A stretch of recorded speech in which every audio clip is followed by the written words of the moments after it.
everybody, welcome back to my channel. Today I am joined with AEVILCAT, otherwise known as Mimi, and we're going to be talking about some of our thoughts for the teams going into the NA VCT playoffs, because that is this week. And I believe that you're a superstar who's going to be actually being a celebrity on that broadcast, am I right? I don't know about a celebrity. I don't know about that one, I'm but just a I'll normal definitely be one of the people who talks about the video game on occasion for that one. So it should be exciting. The 8 teams that are going to be going through into the playoffs are Cloud9, the Guard, XSET, and LG from Group 1, and then Version 1, OpTic, Sentinels, and Knights from Group 2. So I think the best way of doing this is if we go like team by team. So let's start with everybody's favorite, Cloud9. Maybe it's a bit presumptuous to say everyone's favorite. They're my favorite. Maybe already showing your biases towards one of these squads. But this Cloud9 roster is super exciting because it's one that it was felt like it was just kind of being fully created throughout last year. You get the addition of Vanity after he loses V1, and they start a little bit slow, but then they make that run in towards champions, do pretty well. They're the highest placing NA team at that event. They run things back here in NA with the new year starting on in, and are just looking excellent, dominating everyone. They managed to make their way through the group stage and through the open qualifiers without dropping a single series to anyone whatsoever, and just the makeup of this team is so impressive. We've always known that Vanity is a fantastic caller. He was back on V1. He was when he was in Counter-Strike, and what's cool about this team is it's kind of a reunion, right? It was the old Chaos boys. Now they're back together in Valorant, and they're just looking so excellent. Like, the synergy is above so many other squads. In the like KO Viper meta, they were the ones to kind of, or KO Astra, excuse me, in that meta, they were the ones to kind of set things up above everyone else, right? First pulling out that KO on Zeppa that looked so darn good, comboing him with Leaf,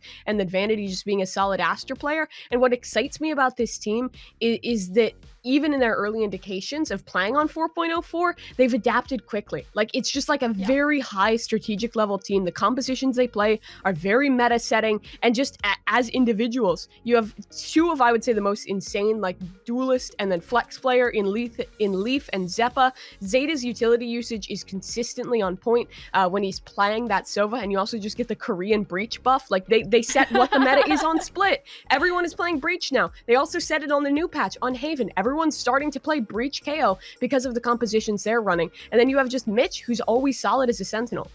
Yeah, it's actually funny, you know, you mentioned, like, I feel like Cloud9 have been this huge trailblazer team ever since the whole, like, KO thing started for them during Champions. And I remember doing a video back in December or November, whenever it was, during Champions, being like, here is how they're playing KO on Breach. This shit is insane. And suddenly we come into stage 1 and it feels like every team has like picked up that same style. So Cloud9 being like an innovative team.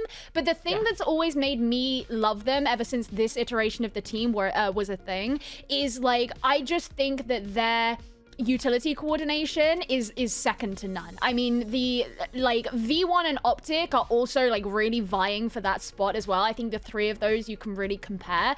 But for me, just like the idea that I really fell in love with the way that Zeppa and Zeta support each other, but also the way that Zeppa can help like set up someone like Leaf, for example, when he's playing like the duelist. And I think that that's something that they do really excellently. You know, going into this new meta, I only managed to catch one of the maps of their game against the Guard, unfortunately, but it was Ascent, and that was an example of one of these maps that we see where one of the teams is sticking with like Astra and the other team's coming in with an Omen, and it was C9 who are putting Vanity on Omen, and it's like everyone wanted to see Vanity on Omen anyway, right? And it just went so well. Yeah, it was his old role for him. Now coming back on in, it's looking just as good. The game from that, or the map from that Guard series that I want to talk about is their Haven game, though, because they played just double or triple flash characters, because you have the Omen who has 1 flash, you have your Sky for 2 more and a dog, and then you have your Breach for 2 more and his stun, which recharges, which we know the power of this guy. I think the stang power that Breach has on a map like Haven is excellent, because say your smoker has his smoke on a recharge, you can stun quick. It gives you basically a moment where you can peek, where you can find info and get away with very little risk. On top of that, it does so well to shut down like opening gambits. Like, it's been a while since we've seen a lobby control be as prevalent as it was during during the initial Aster meta. Now it's back. Breach stun, free space, fun game. And this team was one of the first to institute him on this map. And when you just have 5 flashes, you can just concede everything and just retake. They're like a wave. It's like fall back, instantly push back in with so many flashes. Guard never really had a reply. It's the same way that they play split. It's clearly so well drilled, and that's what really excites me about this team, that they're always pulling out a new composition, always pulling something spicy in, and we don't even fully know what their comps will look like coming into 4.04 because we only got that one game from them. And judging by the solid support system that they have both Autumn and James IRL as coaches for this team, as well as Vanity's Brain. They're constantly cooking something up, and they're constantly being like the 6th member. It's a 6-man. It's a 6-man outside of his like trolly in-game stuff. You have that on top of everything else. But yeah, it's a team that really excites me into the playoffs. So actually, one of the things that you mentioned wants to bring me on to our next theme that I want to talk about, which is version 1. And that is where you were talking about the breach on Haven, because V1 versus Sentinels this week, Effie's playing breach on Haven fucked some shit up, like for lack of a better term. Yeah, their comp fucked so hard. I think the comp that C9 is running is fine with the Sky. If that's what you're more comfortable with, great. But the KO is so good, because look at the comp that Sen is playing. They still play a KJ. They're in the year 1937, and they're running a composition with a Killjoy on the map of Haven. Oh, you have a cool ult that shuts everything down? Breach my aftershock, bitch. KO ult, KO Molly. They never once got value out of a Dapper ult, and every time that spike came down, there was just an obscene amount of utility in the post plant. And what's cool about this map too, outside of just their excellent utility usage, is that Whippy was making a really good case for being an aggressive chamber player. Yes! So many chamber players roll over backwards when it gets the attacking side, but this guy had so much force. It was like Penny was dashing into a smoke and just holding in the smoke, and then Whippy would actually be the first point of contact out onto sites, and he was getting so many openers. It wasn't a consistent thing, but across the map, 3-1. He only died first a single time in this game. I was co-streaming this match, and what I said when we got to the very end of the map was not one person on V1 played poorly in that game, or at least in that map. Like, their bottom frag had 19 assists, dude, in one map. Like V1, I honestly, there's not really all of that like much that I can say beyond what we said at the beginning, which is they fucked. And like so this is the thing with V1 going through into the playoffs, right? Is that a really big thing that we have to consider is, of course, how all these teams are going to deal with this like new patch 4.04. And it does make you wonder, like, how much of their success in this game was sort of handed to them through the fact that Sentinels did kind of have this more like old-fashioned style of playing. Like, they brought the Killjoy and seemed to kind of overlook a lot of the things that could have potentially been done against them.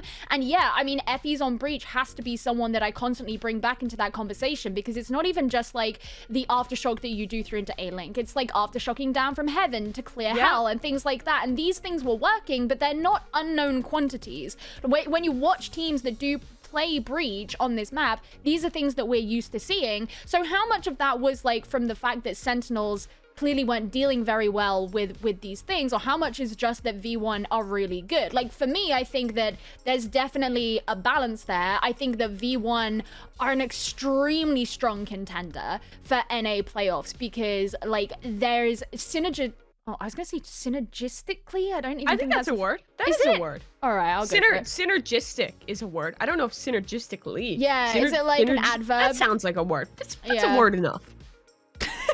We'll go with it. Like, clearly there's just a lot of coordination and synergy between the way that they work. And I think that the thing that I find that I notice a lot, and maybe this is a bit of a tangent, but the thing that I find that I notice a lot against teams, or with teams right now who are and aren't doing really well in things like their coordination, is oftentimes it's like, are the players that should be playing aggressively getting value out of their aggression? And actually, if you compare on this map, like, Tens had a disastrous map. Yeah, he But- always does every first map. 10 sucks, and This Sentinels wasn't the loses. first map. The first map Oh was no, you're talking about Ascent. Haven too. Yeah. that was second was even worse. Second was even worse. I'm recalling now. He had a rough first map. The second map, Tens just fell asleep, and I think that that's not him just being bad, because Tens is not a bad player. He's excellent. I'm with you It there. was so many forced errors, right? Because he was always flash. This is a guy who loves trying to break timings and get weird aggressive moments and find success dash away because he's a really strong individual. V1 was so thorough. Every fight they were taking was advantage. They always had two people holding together. That's option A. Or there was a flash, or someone's jiggle peeking. There was never a moment where you get a clean 1v1 versus V1. It felt like that entire map, even in the rounds they were losing, they were always set up in advantage fights. And the thing is, Sentinels have some excellent individuals that they manage to break that sometimes, fight back in. 6 KO actually looked so much better than it did previous, but still, they managed to pull that off. And what I want to talk about more broadly for this team is, sure, that was a great individual map for them, but I was concerned that they were going to be a team that was going to get stuck into the Astra meta. Because let's be honest, their calling was very reliant on the Astra. That was Xander's big thing, right? He was never a relevant IGL until he started playing this Astra Viper for this squad. And the way they play was very much, we're going to mid-round, we'll put down some early smokes, instantly pull them back if we're not feeling it, re-hit towards the other side of the map off a lurk from Whippy. That was kind of their bread and butter. Fast 4-1s, and a lot of that relying on the Astra util. They switch on over to Omen, and it looks just as good. And they also stuck with playing the Astra onto Ascent, and it Ascent, also looked really good, even with the changes. Xander just realized, hey, we can no longer pre-place utility. I'll just be more reactive, and it worked perfectly. He's just as fast. I was super impressed with the way he played, considering his primary role was nerfed. I think that even in towards these changes, V1 is going to be proving well to adapt, especially with that Haven comp we talked about being considered. I just love that. Give me more Effie's Breach, please. Give me more Zelsis KO. I'm down for it. I just want to put an aside. I think Zelsis is one of the best KOs in NA right now. Like, as a supportive man, he is so good. He's not always going to be the hyper-aggressive KO that's flashing out smokes and setting himself up for individual plays, but consistently, he's getting like 20 assists every map, because every time there's an entry on in, it's penny dashing, chilling your cloud burst, out comes a flash drive, it pops, then Whippy just goes in and kills everyone, and Zelsis is there to follow up and instantly trade if anything goes wrong. Like, they're so drilled every time that they're entering into a site, and that pace feels like the biggest success story for V1. It's just they can afford to play fast because there's no longer an Astra to play against, and because their utility usage is just so sublime. Well, moving on to Sentinels, given that, you know, we brought them up there, they came in third in the group. They've had some ups and downs. Now, I think that for me at least, and I'm interested to know if you agree with this, coming into 4.04, I was thinking, oh my god, I think that this is going to be a patch that's going to suit Sentinel's natural style of play way better, because it's less reliant on controller-based site setup, it's less reliant on walls, it's less reliant on smokes. That is something that they really felt like, I don't want to say they ignored over the course of the last few months, but they were sticking to their sort of old playstyle, which is very fluid, like wanting to adapt quickly, wanting to make these on-the-fly decisions, which didn't necessarily play into the kind of standard, the way that the meta was in that instance. So coming into this new meta, which is obviously still developing, my thoughts were, okay, well, this is likely to be a faster moving meta, because you're going to have less available to you to actually like do things like cut off lines of sight or whatever. You need to make quicker decisions. And they still obviously struggled in this game against V1. Now, there were a couple of good things that I spotted. For example, on Ascent, I thought they were very good at, in certain parts of their attack, having a constant stream of utility. Like, I've spoken about this in my stream a little bit, but I think that the place on Ascent, particularly, where you're really noticing the difference right now, is how well teams can control Heaven on a post plan. Whether we're talking about the attack, whether we're talking about the defense, it doesn't really matter, because it applies to both sides, because that is such a key place to be controlled. If you don't have control of Heaven, you're kind of boned. And that's somewhere where you would see things like Nebulas very freely be moved to. You'd see Gravity Wells be used there, oftentimes combined with like a Killjoy Molly or whatever. But because the Astra utility was so abundant and quick to access, it wasn't really a huge like issue. Whereas now, I think that if you're a team who has not managed your utility well enough to have that constant stream available to you to constantly replenish and replace whatever it is that is holding back the defenders who are coming back through into Heaven, then you're going to really struggle. And I actually thought that was something that there were a couple of rounds that Sentinels did really well, like playing from Arch and having control of A main and being able to hold that position back. And I think that is, for me, that was like a glimmer into something that Sentinels could, it's like, yes, if you can keep this up and like play with like what your natural sort of inclination of a playstyle has been, this is something that could work out well for you. And then it kind of all went to shit after that. Yeah, it kind of all went to shit. And that's my point. Today, the game versus V1 looked better out of them for utility usage, but for the majority of the group stage, I'm going to be honest, they looked really sloppy. They're still yet to win a map number 1. They're perennial slow starters, which is, I don't think, going to be something that they go unpunished for going on in. We saw that from V1. They started slow, they recovered a little on Haven. V1 was already warmed up, they were already hot. Sentinels can't really be doing that against high-level teams. I think also that a lot of their issues just stem from discoordination from utility. They're all really good as individuals, right? And this meta, I think, befits them. But there's so many rounds that I'm looking back at where it's like they're putting a KO knife right where a Nano Swarm already is, and then a Nebula immediately goes back on that when they were playing the Astra. Like, the meta now, more than ever, even though Astra is falling out of prevalence, I think that puts more pressure on your supportive line, like on your Sentinel, like on your KO, like for Sick, and even on people like Tens, to just have the perfect coordination and utility. And it still feels like it's not up to the level of teams like V1 and C9. It's not to say it's completely bad. I think that these guys still just have the individual gunplay, and Shazam is an excellent mid-round caller. So we'll be able to trounce on some of the smaller, lower-seeded teams in towards the playoffs here. Like, they're facing the Guard first. My hopes aren't that high for them in that matchup, but maybe in the lower bracket they'll have some better chances. But I don't know. They just haven't proven that they can get back to the place they were at yet for me.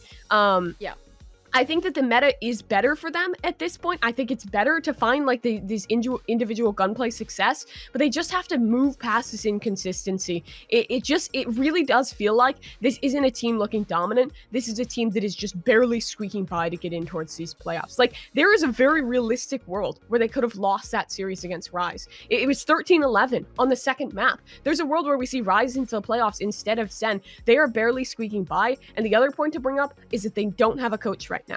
All the pressure is on Shazam to adapt to this new meta, to design all their comps and change all this stuff alone, which we know he can do. He's done it before. He's adapted around metas before. I'm just saying it is a lot of pressure on one man.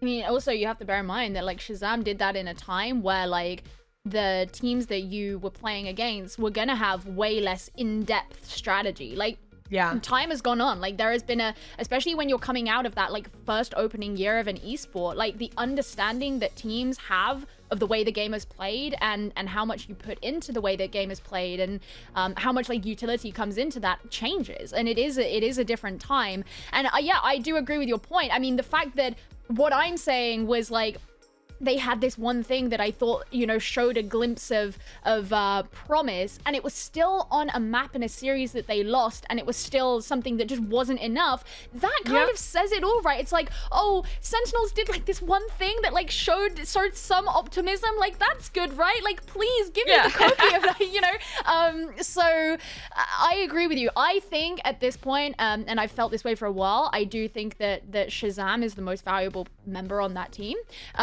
And I have said for a little while as well that I actually don't think any of these players are like washed or anything. I don't think any of them have lost their individual ability to play well. Like, individualistically, they're still some of the most impressive like players that we have in the game, but they're they are not greater than the sum of their parts. That's the problem. And it's like teams like C9, V1, OpTic, who we'll talk about, and in many cases the Guard as well. Like, these are teams that feel like they are greater than the sum of their parts. Yeah, they really do. So I don't know. I'm hopeful. I want them to show me something good, but I don't have that high of hopes against the Guard for them. Yeah, so let's use that to talk about the Guard. The Guard, in my opinion, have been one of the most just exciting teams to watch throughout this whole stage, not just because of how they play, but just the whole story of it. Like, they have really come in and shaken like the boat. And sort of having this tussle at the top of the group with C9 has, you know, definitely been interesting, because C9 were their final game that they played in the actual group stage, so people were waiting to see like what the outcome of that was going to be. And the Guard, even though it was a map I didn't get to see, I heard that the Guard absolutely demolished C9 on that first map, and then obviously it kind of turned around a little bit. But for them being such like a relatively fresh new team, and to have mastered what it takes to play so successfully as a team, for me is wild. And I think going into these playoffs is actually going to be very telling about the Guard, because this is actually like very real now, and they have to adapt to this new way of playing and this new patch in a very short space of time to be able to try and make it to the grand final, because it's only the 2 teams that make it to the grand final that will actually qualify for Masters from North America. Yeah, so the Guard, I think, is the biggest team that's like, I'm not like saying outright that they're going to be one of the teams to qualify, but they are top 4, and they are one of the threats for that position, in my opinion. Guard has been such a young team. It's one of the few teams that doesn't have a lot of players who had like a big brand before, besides maybe Saya like from Saya, the Overwatch league. Yeah, but everyone else is relatively young, new Valorant talent that they managed to bring up and that they put under the leadership of MCE. And honestly, this team's growth has been exceptional. Like at a strategic level, they are one of the best drilled teams. I almost compare them to be like kind of like a baby V1. Like I think they'll be at the level that V1 is at if you give them a little bit more time. But it's like this really well coordinated utility usage that looks really good. Some strong individuals. But the thing is, when I look at this team, I don't say, oh, this is a Saya show. Oh, this is a Trent show. When you look at these guys, to be a stats Andy, when you look at like the average cast percentage, this team has some of the most consistency between their members. Everyone is getting involved in about like 85% of rounds. It is a whole team effort in the majority of rounds, which is what makes them so impressive to me, that it's either you helping in utility, you're getting some of the frags, or you're clutching things up. The clutch potential, frankly, is insane when you have players like Net, when you have players like Trent. The calling is also really impressive to me, especially when you consider how new to calling Valen is. He started calling in Complexity. He's only been doing it about a year, and he's playing against IGLs like FNS and like Vanity, who have been doing this for years and years and years within Valorant and back within Counter-Strike. They don't have that lineage and are still competing against some of the top level teams. From interviews we've heard with the team, the benefit of MCE in this squad, bringing that level of experience, helping them kind of step through these growing phases of a young team is impressive. Like, they have the firepower, and they have, in a way, what Sentinels don't. What looks to be a very well coordinated squad that has pulled off some good games, but we've also never seen them in a situation where it's gotten this deep, right? There is a downside to having that many young players. You don't have really someone who's been in this situation time and time again, who's like, okay, this is fine, boys. It's just a playoff bracket, all good. Besides MCE and maybe Saya, you don't really have like that emotional leader who has a huge amount of experience. So it's like, will they be able to stay calm? Will they be able to stay all good against these big teams? Thus far in the groups, they have been, but you never know. This is a first test for the Guard. This is everything we're talking about them is like questioning, how can this happen? Because pretty much all the other top contenders within this group, within the playoffs, have proven themselves. V1 have played in Iceland. The only player who hasn't is Xander, and he's also played at LAN before. He's played in Valorant for quite a while. Cloud9 was successful at Champions with the same exact roster. OpTic was what? Second place at Masters 3, looking really good there back when they were Envy. Like, pretty much everyone else who's a top contender has been proven. These guys haven't yet, but I also think that kind of gives them a gift, right? That they're a brand new squad that not many people had high expectations for. They've made this miracle run, and they're just going to look to continue to do so. When I did the interview with Nat, like, I was talking to him about this, and I was like, are you concerned about playoffs at all? And naturally he said no. And he did talk a lot about how, the sort of environment that MCE has helped to foster with like their mental and how they think about things, how hard they work, but also sort of their expectations, and like, don't automatically assume you're going to be the best, like don't fall into that mindset. And I think that's a very valuable thing to have. But also one of the things I said to him was like, okay, let's say you get to the grand finals, you qualify for Masters, and most of you haven't played on LAN before. Like, do you think that would bother you? And he was like, no, I don't think it would be that bad. And I was like, This is like, I was like, either it's really naive or it's brave and it's admirable either way. But like the way that they're approaching like this is, I think, the best way that you can be if you are one of those teams that is lacking like that crazy veteranship that we see in other teams, like you mentioned. I'm curious like what your thoughts are as to how you think like they're gonna do with this like new meta, because again, like the one map that I did get to see from the game they played against Cloud9, you know, Valen was still going with the Astra, right? So this is another one of those teams who've decided to not necessarily fully jump in. And it's actually funny that the teams where we have like the slightly older players, the players who are around a little bit longer, are the ones who are like, yeah, hell yeah, get me back on the fucking Omen. And then like the younger teams are the one where we're like, hold on, we grew up in the era of we Astra. Like the Omen. Keep or the me Astra, on this shit. Yeah. So so the game you watched was the only game that he played, the Astra. And I think quite a few teams have actually dedicated to sticking to that Astra on Ascent, which I don't hate. I was just kind of singing the praises of a player like Xander and how he did it on there. But actually, I think when they looked the best was when they played the Brim. This is a team that can kind of benefit from that fast play style. They have some insane individuals. They have really solid mid-rounding. We've seen on maps like Bind, on maps like Haven, when you have that Brim, you can kind of break timings on the rotations. You can get going really quickly.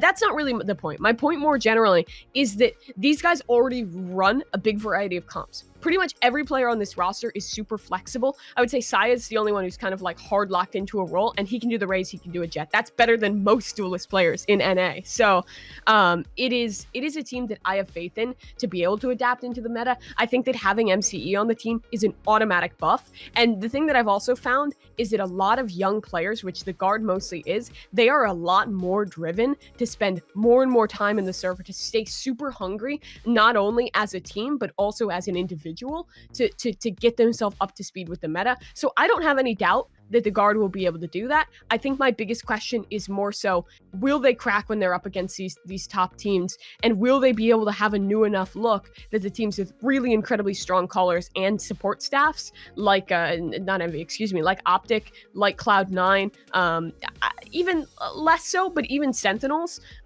it's going to be kind of a different question. I think that game against Sen is going to tell us a lot about them, because Sen is a team that kind of exploits weakness, right? When they spot out that there's a gap, they are always running it down, and they have consistent pressure. If you're not on top of your game, if you don't have multiple looks ready practically the whole time, Sen will exploit that, and they will take you on down, just because they have such insane individuals and because their pace benefits from this new meta. So I think they can beat Sen. I have high hopes for the Guard, but there also is a world where they crumble under that pressure. I think it's also important that, like, you know, I mentioned the fact that they still played the Astra, but we still did see, like, adaptations come out from them in the way they play her. And this is actually going to lead me on to the next team that I want to talk about, because I think it's also relevant to them. And that is XSET. And XSET were a team who this week decided to...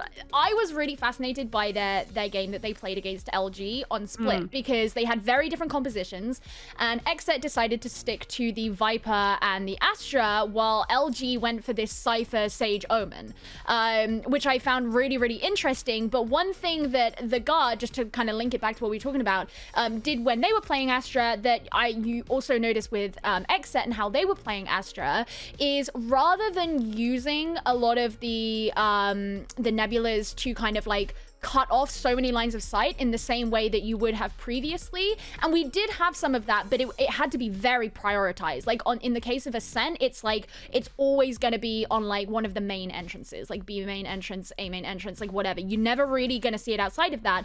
But one of the big things that we do see is like the Astra Nebulas being used in the middle of a site instead to play around and get angles, kind of similarly to how we've seen things like Brim Smokes be used in the past, or like Cypher Cages in a lot of instances. And so even though these teams are choosing to still bring Astra, they've actually changed the playstyle of her. Yeah, they really have changed it up. And I think that if there was going to be someone to do it, it would be Def. His IGLing, he's pretty much always been an Astra main. Since the Agent came out, he doesn't even really tend to flex to Viper. He's almost always just playing Astra. And he's really impressive at the role for a reason. I think the biggest thing to talk about for XSET is even if they've stayed stagnant, they've stuck to their guns with that Astra, the rest of their comps have actually been really exciting. Zekin is their Raze guy, Cryo is their Jet guy. good. If it's a Jet map, it's Cryo. If it's a Raze map, it's Zekin. And then if it's a map where Cryo's playing Jet, you're normally flexing Zekin on over to the KO. And that's the comp I like from them the best, because Cryocells is insane as an individual. We know that. We knew that even before he was playing with this roster. He's been performing with the best of them immediately out the gate.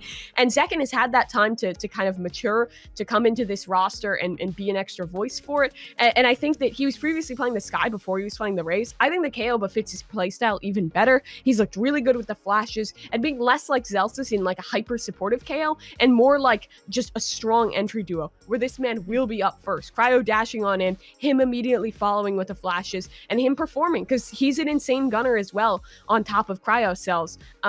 But I think my biggest points, though, besides just how good they can be and how variable they can be, which I'll actually also mention Cryo on the chamber, it was kind of a slow start to him. But I think in the last couple games that he has been playing that role, he's looked significantly better. I think that he was playing it on split, and I actually liked the setups he was running. Like he had some creative TPs.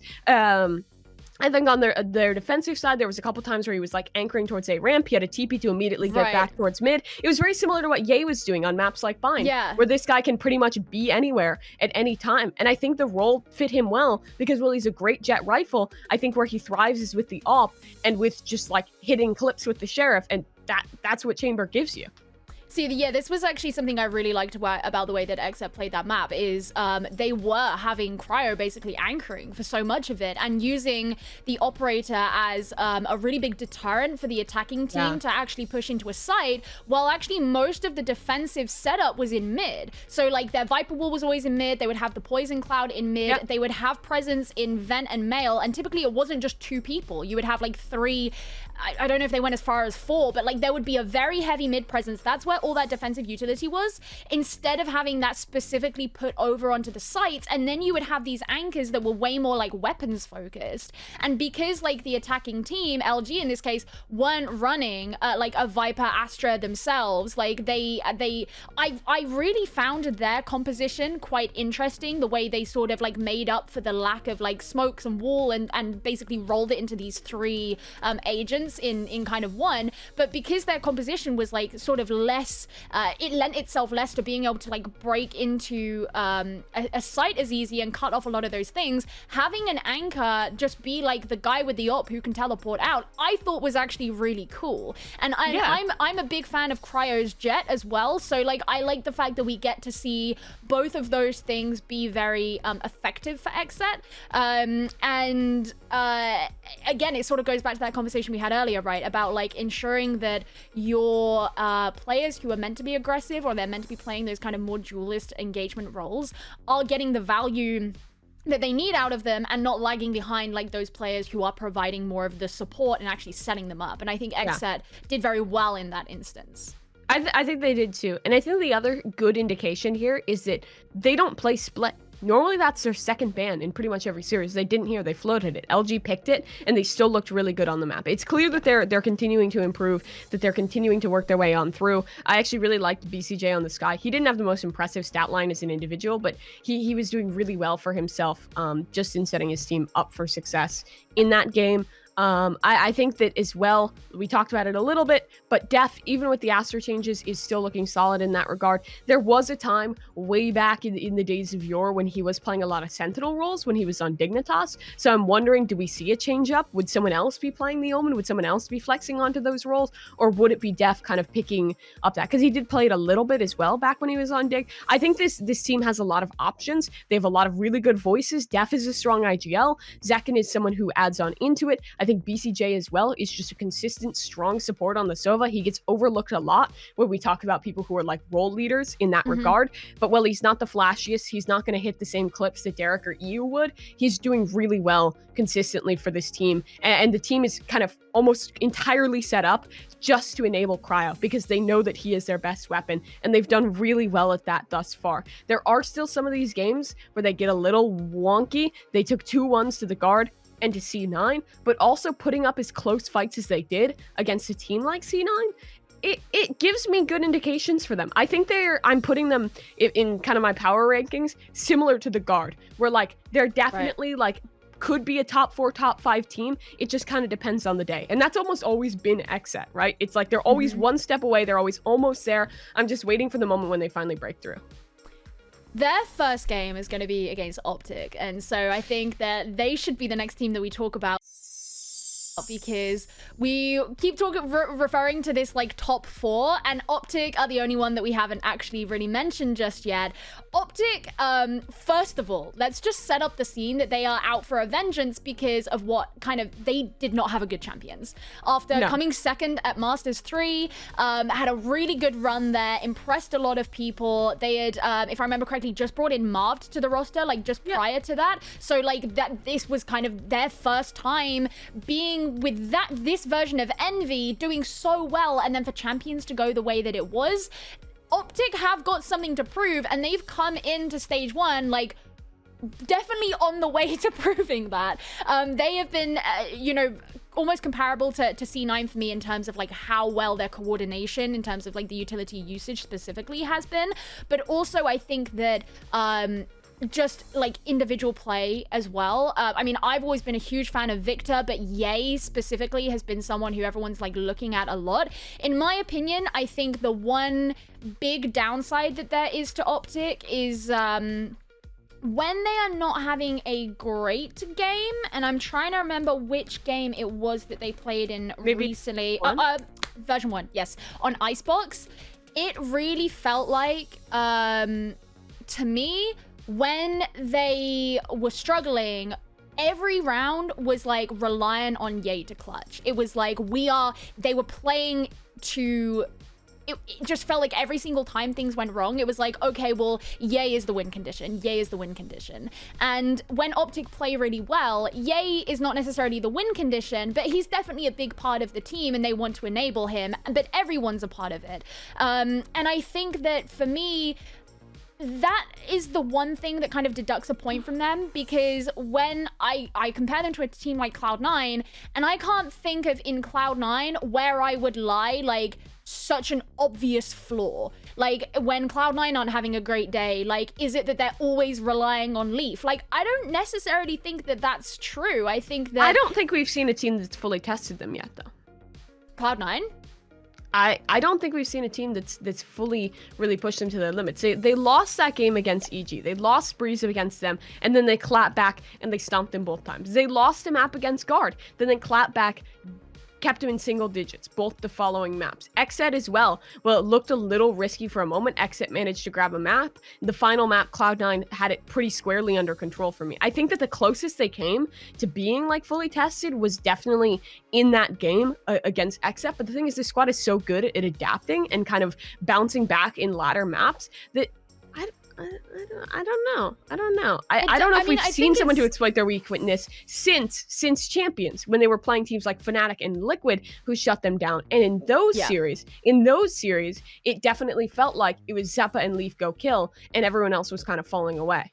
I think it's a totally fair point to make, and that's why when Cloud9 get to a point where they're going to be playing against V1, I think in the playoffs is going to be I think that's where the we're team most who can likely, that'll be when we're most likely to see that come out. But I think it is still a huge benefit to you to be going into playoffs without an obvious flaw, right? Whereas like if OpTic have shown that like, all right, like if they're not having the best time, or if like you can get them on a map they don't feel comfortable on, and like you can shut down Ye, you can shut down the team.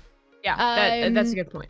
So I don't want to lean on that too heavily as if like I think that is defining OpTic right now. OpTic are one of my absolute favorite teams. I adore them. As I said, I'm a huge fan of Victor, but I'm a really big fan of especially how FNS has played this stage. You know, I think that he has found a ton of value for the team.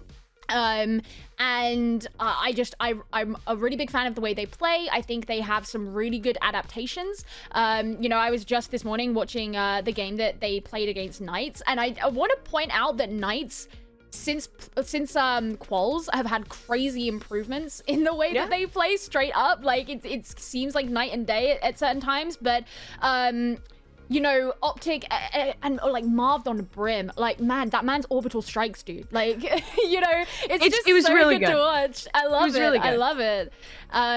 So the fact that, you know, they're going to be going up against XSET first, I think that this is quite a difficult opponent for XSET to be able to face. And like, unless they can get them into a situation like that V1 Icebox game, I foresee OpTic coming out on top in that series. Like, I think that while the V1 Icebox game was not great for OpTic, like that really was not the way you want to see them, the reason it's notable is because it was a rarity.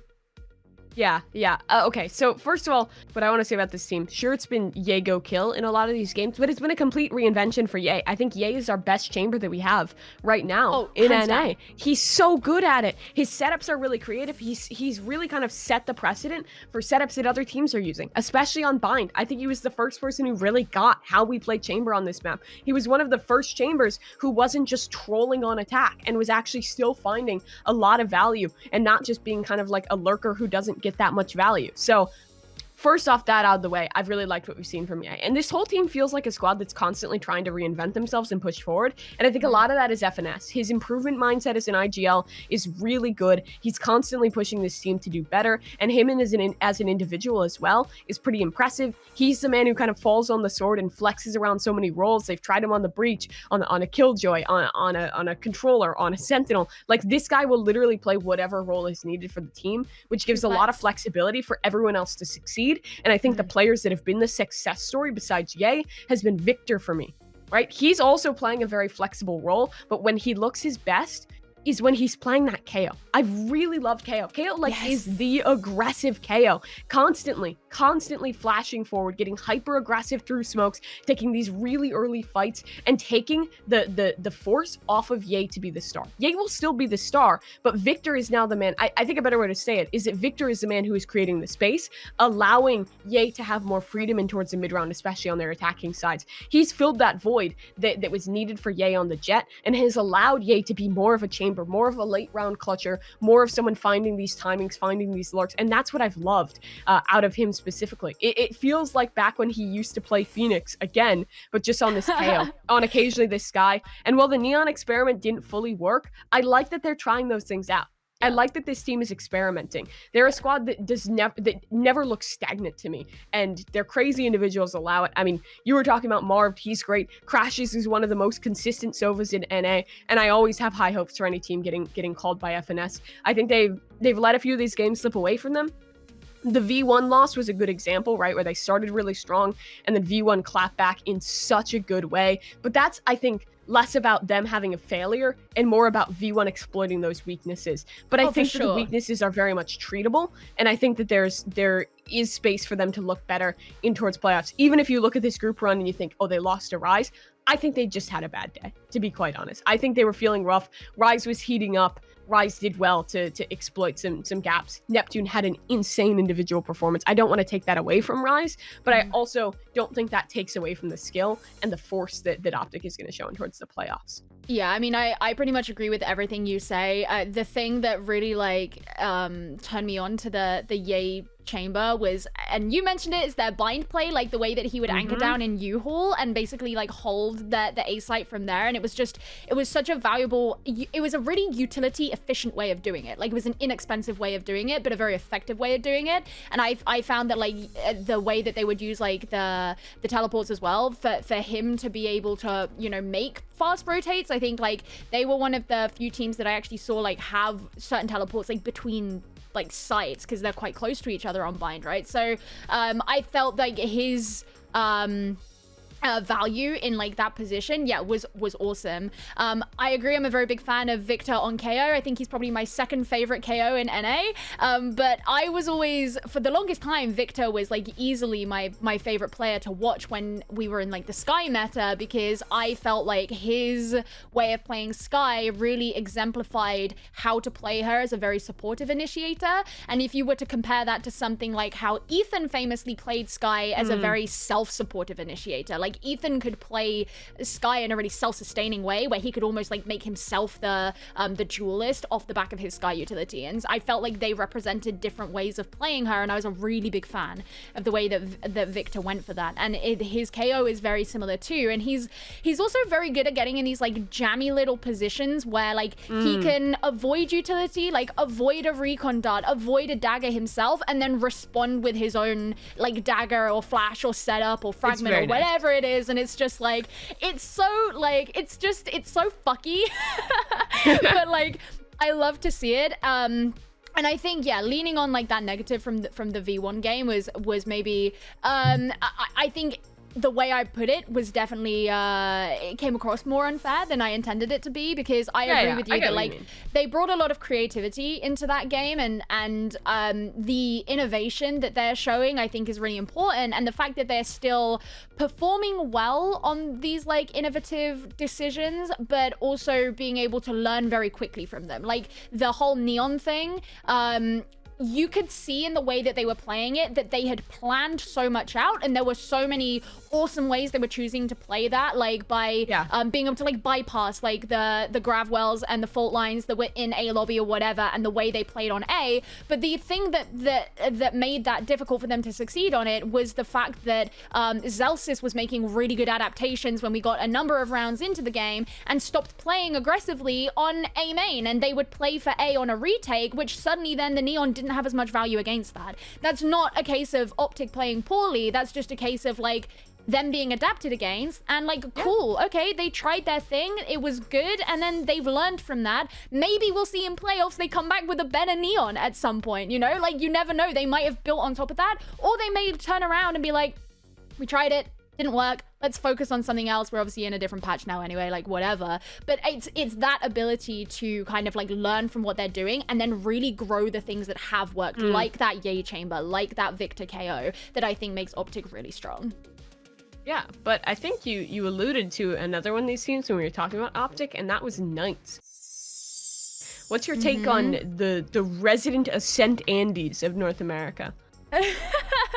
So the big thing when I was watching this Knights game, so I think they're probably the team that I've missed the most games of during NA VCT. So when I was watching back this OpTic Knights game earlier, the biggest thing that I just couldn't get out of my head was, holy shit, Ban now and Ban in quals look like two different players. Like I was quite a Ban heretic like from quals. Like I was just thinking like, this guy is not, he's just not doing what he needs to be doing. Like he's not showing up as much as he needs to be showing up, and I think that he looked so much better in this game against OpTic, and has just generally like provided a lot more value to the team. And I don't know if it's like one of those things where like, you know, you play with better opponents and then you yourself get better and whatever. Sure. Like that's certainly something that can happen. The high elo buff, right?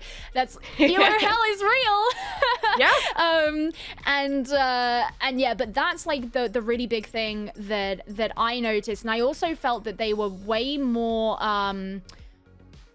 like they did a lot more due diligence, I think, in a lot of their like rotations, decision making, like checking certain areas. I think one thing that kind of comes to bite them from that is that if they don't have direct information about a certain situation, they can play very slowly and then find themselves getting caught out later on down the line. I think that's very true. And I think to pull out a little more generally about this squad, I want to first of all kind of dispel, I know I called them Ascent Andes. They kind of are, but they are more than that to me. They're more than that to me. I think that this Knight squad has been.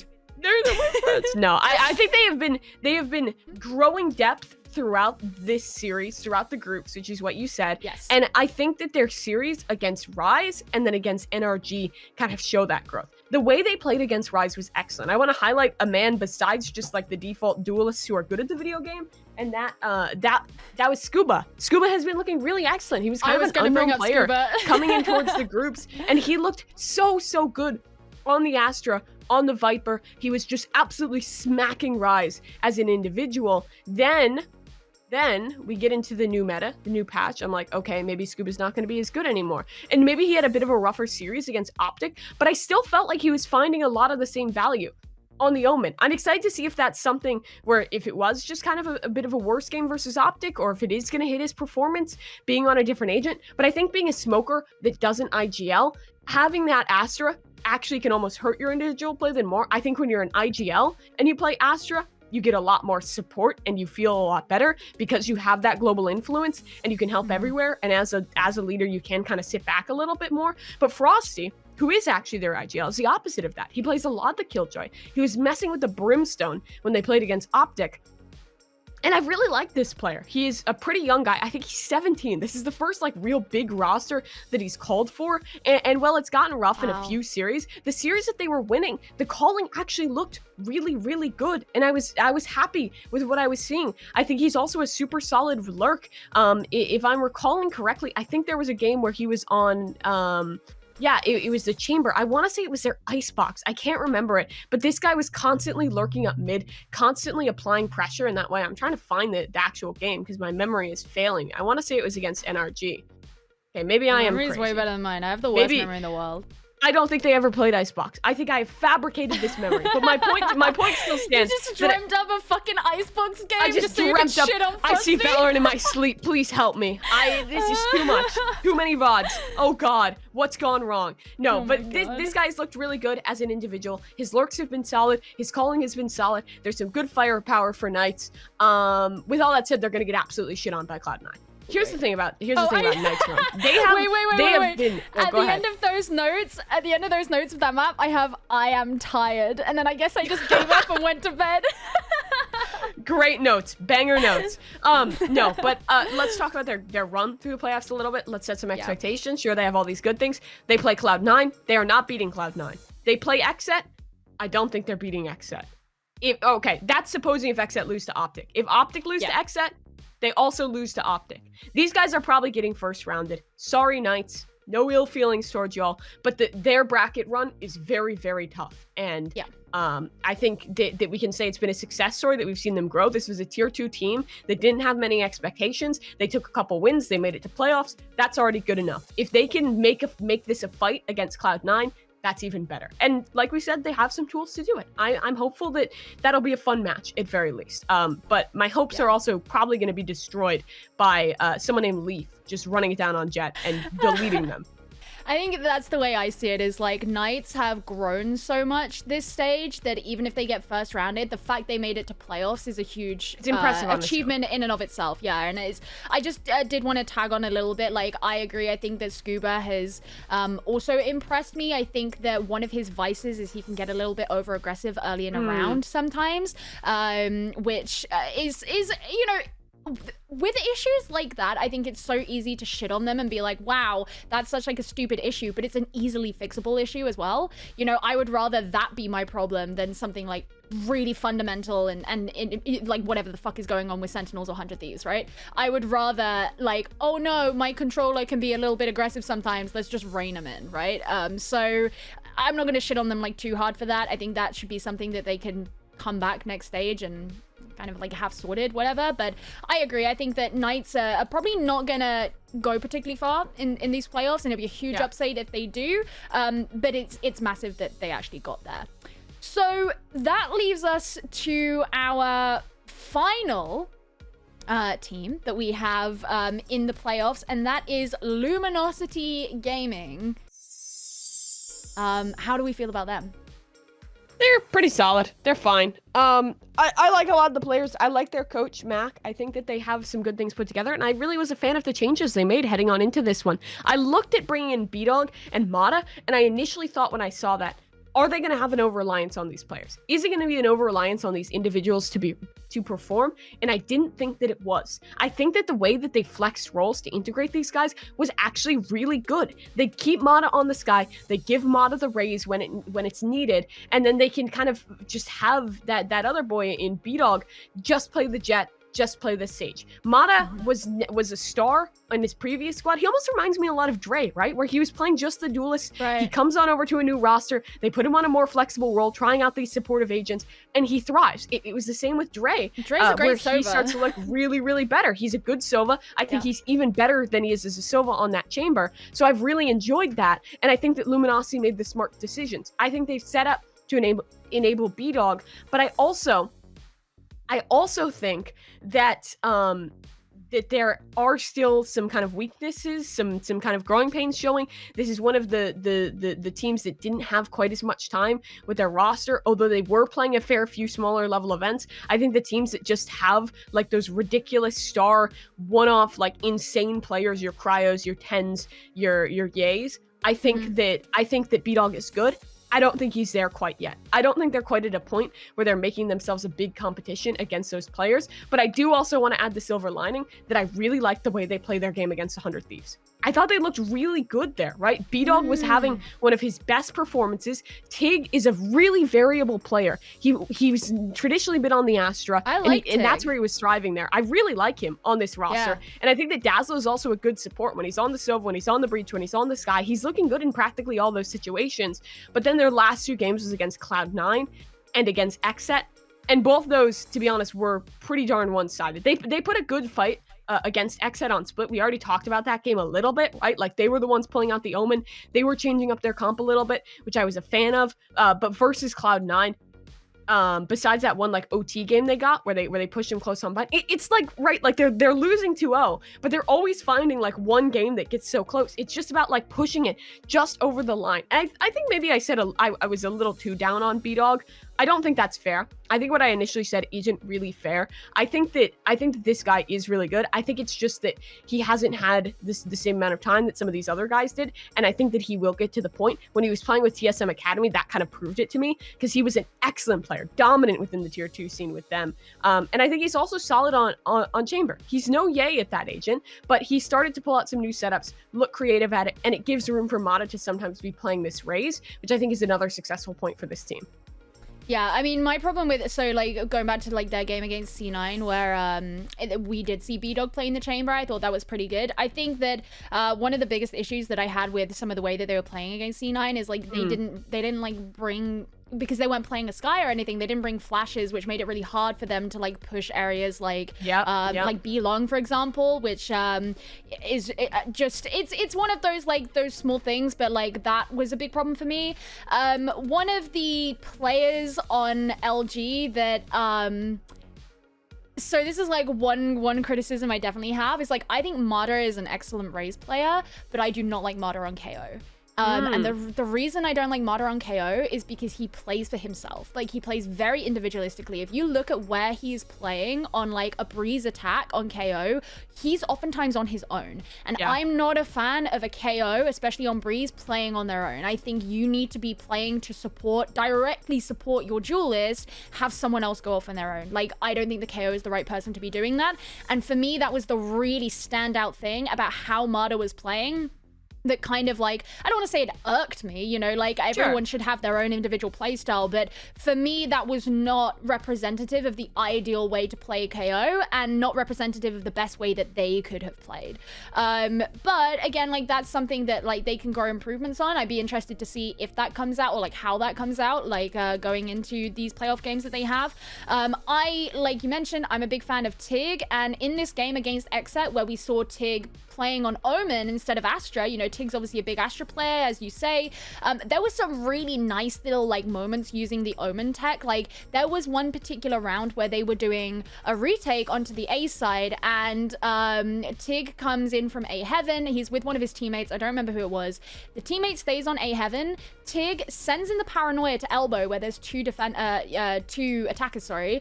Then he teleports behind them, and so they kind of like sandwich them both in elbow. And it's just like nice little pieces of Omen tech like that, which is like just really nice to see, that I think was done pretty well by LG. So it does make me feel kind of excited more than anything, just to see how it is that they're gonna fare going into these 4.04 games, because considering the fact that they did try this like more creative composition, they are willing to step into the perhaps like less comfortable compositions than what they're used to at the moment. For me, that's something I really look forward to in any team.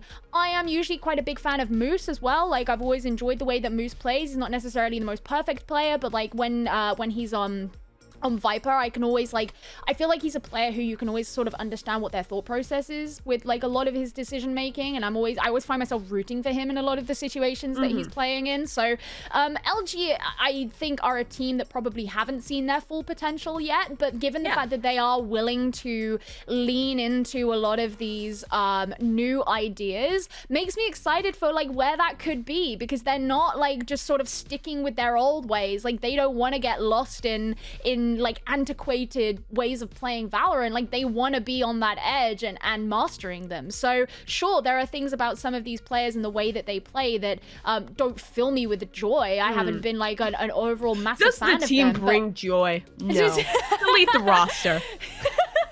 Is that what Marie did Nate Shot hire Marie I think Kondo? Is that what he did? You know what? Does your roster does not bring joy? Send him back to Britain. Anyway, what was your LG? LG. Yeah, I don't know. I think LG is one of the teams I have the least to say about. I like the boys. I think they have potential. I don't think they're there yet. They're playing version V1. 1. They're going to get smacked. This is another team where, like, unlucky, really. They probably get smacked, and then they probably play Sen or the guard, or they will play Sen or the guard. Either way, I don't like that matchup for them. They already got smacked 2-0 by the guard. They had one close map against them. I think unless the guard really fumbles, if they are the ones to lose to Sen, they lose. I also think if Sen goes down there, I think Sen will probably just disrespect them and just bully them with like 10s and with 6 just running at them. And I don't know if they'll have a clapback for that. But they also beat 100 Thieves, who was kind of trying to do that and was kind of puggier and faster. And I don't know. They're not in contention to make Masters, though. That's what I think it's a go next. But yeah. So okay, the most important question then: who is going to Masters? Cloud9 is a lock-in my opinion. Cloud9 is going. Okay. V1 is all but a lock-in. That's like a 90% sure V1 is going. I think the team that can beat them is either the guard gets so bricked up and goes on some miracle run and somehow finds their way to beat OpTic, or it's OpTic. I think either of those teams. Yeah, I think either of those teams can make it close, but it should be if we live in a just and civil world where how they look in the groups and how strategically like deep they are, C9 and V1 should be the teams who make it. I think it will be C9 V1. Cloud9 are going to be Knights. I think that OpTic will be XSET. I would like Cloud9 OpTic to be a really good game. I feel like it won't be though. But I want it to be, Mimi. My dreams are there. I want the match to be joyous, but I don't know if it will be. I don't know if it will be just yet. I think C9 have looked a lot more consistent and sure of themselves. And the way that they play, like, if we go back to Champs, what C9 do now is just an improved version of what they were doing at Champs. What OpTic do now is not an improved version of what they were doing at Champs. It is just a new OpTic, right? So I think, like, while that doesn't necessarily guarantee anything, to me that just suggests, like, how robust Cloud9 are. Yeah. I think that Cloud9 will beat OpTic. Could always be an upset. There is potential there. I think they'll beat OpTic. Yeah. V1 going to be LG and the guard are going to beat Sentinels, but then I think V1 are going to beat the guard. I, again, would like that to be a really good game, and I could see that being a really good game. I could see it being a game where we have, like, a really close map, or, like, it being a 3-map series, but then also there being, like, a map where version 1 are just, like, definitively, you know, kind of rolling the guard. Kind of similarly to how like the Cloud9 guard game went, you know, where like guard are gonna look really strong in certain instances, and then there'll be some where like actually they look a little bit less so. And yeah, I just think to me, I don't think that there are any other teams here that look as just, I don't know, just so like strong and like dominant as those two teams. If I have to pick like teams that are gonna be close, I think OpTic, I think guard. In my pipe dream, XSET will be good. In my dreams, they'll finally live up to my expectations of them. I really want them to at some point. I just think the level of competition has continued to rise, and they've continued to rise, but they haven't quickened the pace fast enough just yet. I think that Cryo has elevated that team, but I don't think they'll beat OpTic. I think it'll be a close affair. I don't think they'll beat OpTic. I think that's fair. Well, I guess we'll find out. I'm super stoked to see what's going to happen. You're, of course, going to be working on NA VCT. So, you know, good luck having all those heart attacks and shit when you're casting, whatever. Because I know how that feels. It's it's really something. Like, make sure you're downing lozenges and a lot of like honey tea or whatever it is people have to protect their voice. I've never done anything to protect my voice. Anyways. Yeah, I just destroy it personally. Yeah, you know, I here for a good time, not a long time. I was gonna make a joke about like what I shoved down my throat to destroy it, but I'm not gonna go there. I think that's the point where we end things. Thank you so much for joining me for this video. Thank you. This is I really had a great time. And you know, like when all of our predictions come true, we just look like prophets and roll in the money. When it turns out that we're wrong about everything, then we just like hide off the internet. Yeah. No, thank you so much. And I really appreciate you coming. And I hope everybody enjoyed the video. And let me know if you want Mimi back or if we should block her from ever coming on my channel again. All right. Thanks. Goodbye.